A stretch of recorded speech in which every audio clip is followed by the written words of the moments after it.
Hey everyone, thanks so much for tuning back into On Purpose. I appreciate it so much. Today we're diving into one of the most important topics in all of our lives, love.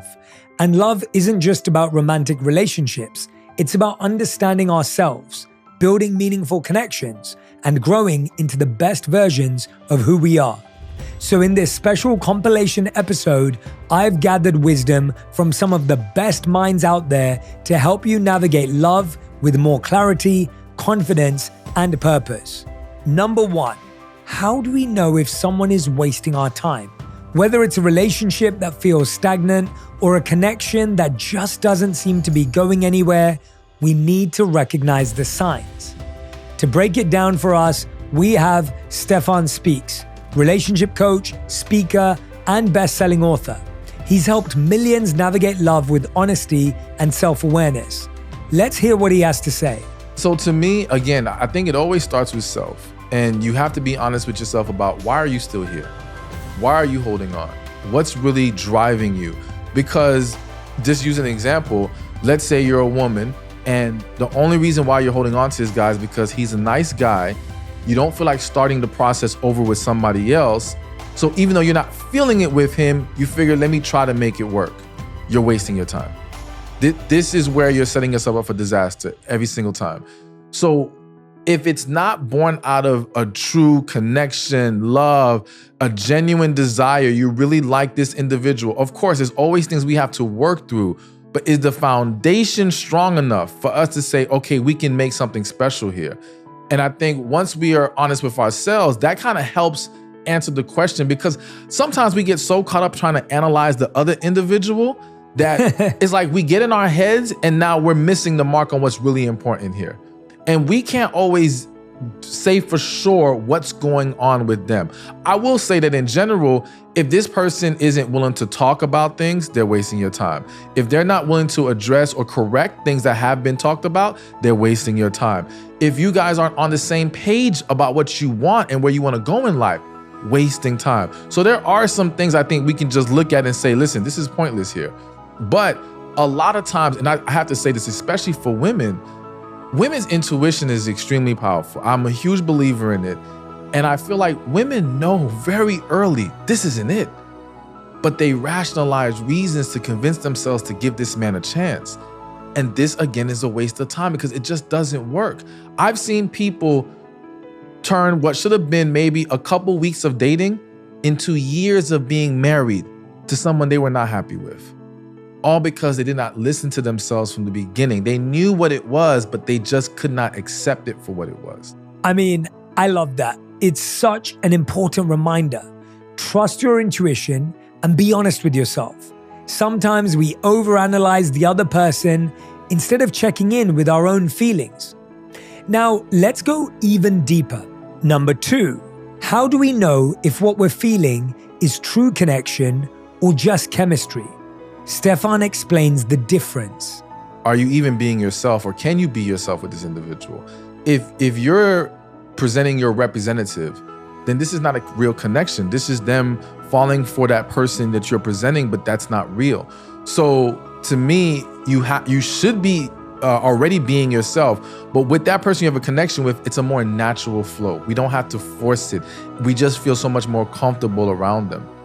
I think in addition to that is, when you find yourself all caught up in the moment and caught up in that chemistry, again, you have to ask yourself, what am I really attaching myself to? What do I really like about this individual? What I find is that when it's really about chemistry, we're still on the surface. You don't really know about them yet. You just know you guys had a good time. Maybe you had fun at this event. You guys were able to talk about a lot of different things, which is great, which is gonna also be important if there is a connection. However, do you even know what kind of relationship they want? Do you know what kind of life they wanna live?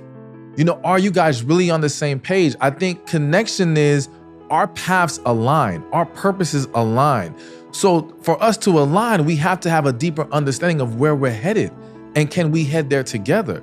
So that's why I think, though you may feel it, or you may feel like you're feeling it, you have to do your due diligence to dig deeper to find out, okay, is this just I got caught up on the surface, or there is something real here? Yeah. And I think once we ask enough questions, because I think that's the other big problem. We have this experience where we feel this chemistry, we're so excited, and now we're afraid to ask questions because we don't want to blow up the fantasy. Yes. You know what I'm saying? Yes, We're just like, yes. no, I want to keep believing this is great, so let me not ask anything. Let me not run this person away. Let me not rock the boat.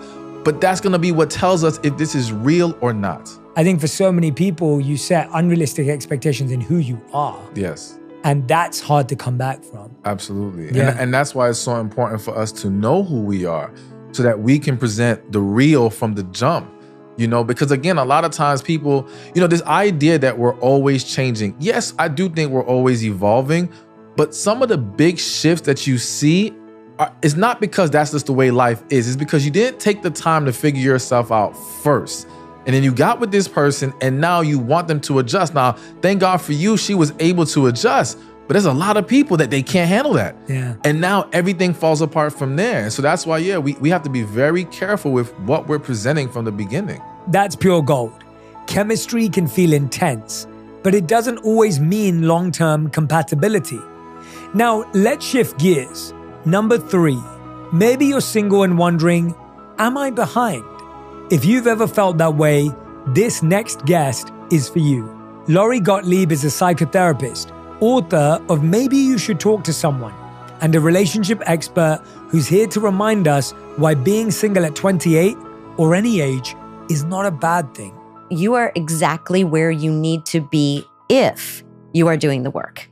If you're not doing the work, you're going to be behind. And what I mean by doing the work is, if you are not in a place where you want to be with a relationship, you have to understand why. So are you examining what has not worked yet?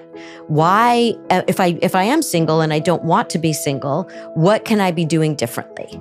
And so I think that's the important work. So you're not behind at all. In fact, you're probably ahead of people who are in relationships who have not done the work and maybe aren't in the right relationship or are in a relationship that's not going to last or isn't going well. Why is it that we struggle to actually do the work? What does that look like? I think it's so much easier when we talk to our friends. And, I've talked about the difference between idiot compassion and wise compassion before. Idiot compassion is you say to your friend, look what happened on this date, or look what happened with this person. And they say, yeah, you're right, they're wrong. And we never learn or grow from that. Right? Because yes, there might be something that the other person did, but also what was your role in that interaction? A relationship is all about relating. So what was your role in the dance that you're doing with this person? And what you get in therapy is you get wise compassion, where we hold up a mirror to you and we help you to see something about, what your role is. Maybe something you haven't been willing or able to see, but that's so important so you don't repeat these situations where you're in this pattern and then you wonder, why do I keep ending up with a person who doesn't listen to me, or a person where I don't feel seen, or where I can't be myself, or where we have a lot of volatility, or where this person's really avoidant? Why am I always with people who avoid? Or what makes me avoid? And I don't talk to the person about what I want or what I need. So that's the work that's really important. So you're not behind if you're single at 28.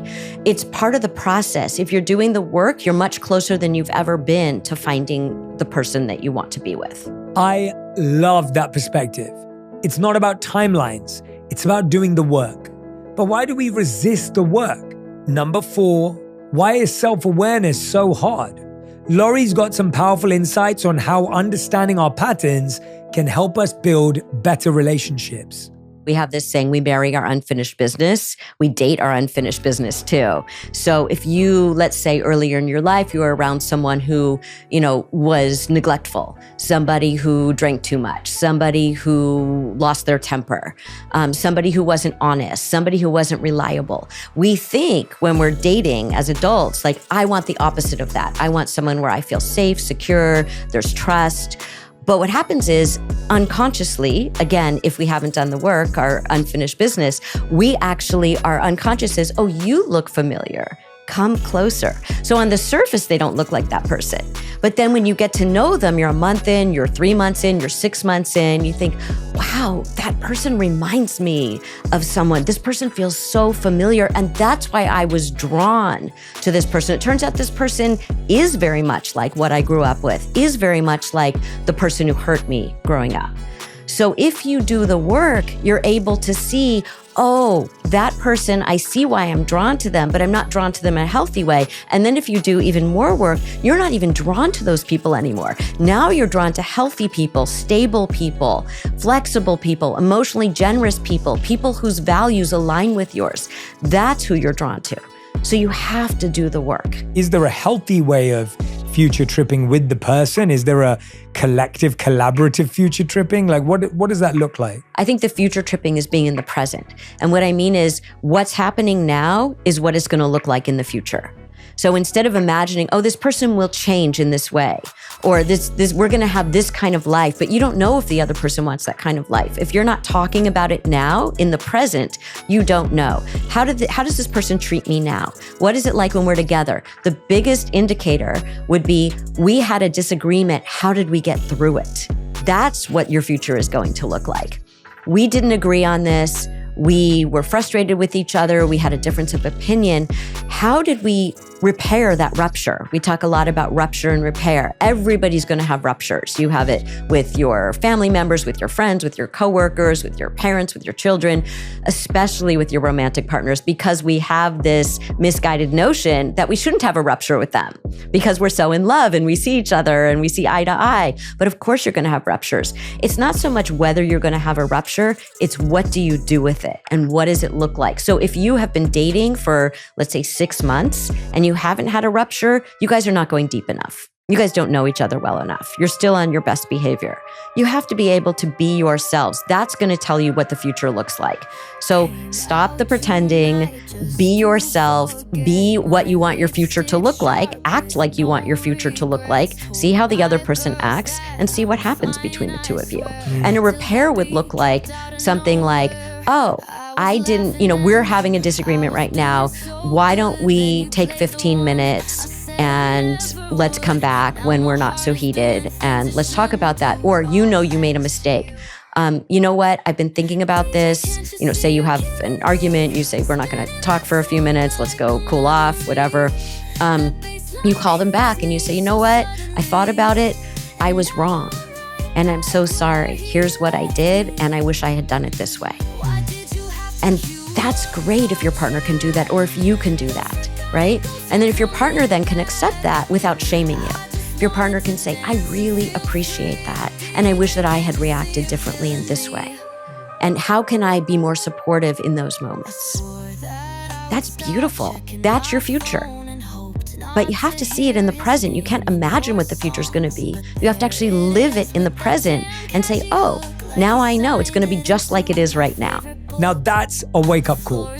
Sometimes doing the work means facing things we'd rather avoid. But that's the only way to grow.